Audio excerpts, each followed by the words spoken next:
I morgen der skal vi da til julefrokost i Ølklubben. Jeg kommer, jeg hygger mig, jeg er midtpunkt, jeg gør det, som jeg plejer. Alt er som jeg plejer. Jeg drikker mig bare ikke fuld, og så på et tidspunkt siger jeg, kære venner, og så kører jeg ned og henter hendes knægt. Og så synes jeg, det der familielort, det har taget fuldstændig om sig. Nej, jeg synes, du skal kigge lidt i hjertet. Det er jul, det er et skide godt tidspunkt. Hvad? Har du ikke noget at give? Jo, jeg har da masser at give. Hvorfor åbner du ikke op? Jeg åbner det også op. Jeg er da så rar. Her i går, der var Pivert forbi.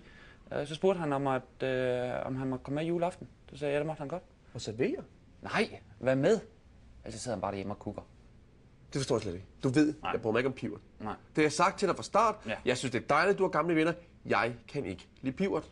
Nej, men en gang Jeg vil ikke se ja. på Pivert den dag, at vi skal holde amerikanerjul. Du kan se om de 375 dage, der er om året. Der kan du se om juleaften, den er Pivert fri. Der er 365. Jeg vil ikke se på Pivert. Jeg ved ikke, hvad jeg skal snakke med ham om. Og jeg synes, når han siger noget, så er det lidt smule dumt. Jamen. Det er sådan noget med, hvor man kan købe billig cola og sådan noget. Fuldstændig. Hvad fanden rager det mig? Jeg gider ikke indånde noget luft, som Pivert har haft inde i munden. Det gider jeg bare. Jeg inviterer Pivert og Bodil, og de er velkomne. Ikke stop så.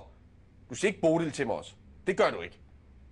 Det gør du ikke. Hun skal da ikke sidde alene hjemme i huset. Hun er jo for helvede lam. Ja, men altså, Pivert, han er jo dybt afhængig af, at hun er der. Pivert og Bodil, det er bare ikke amerikaner.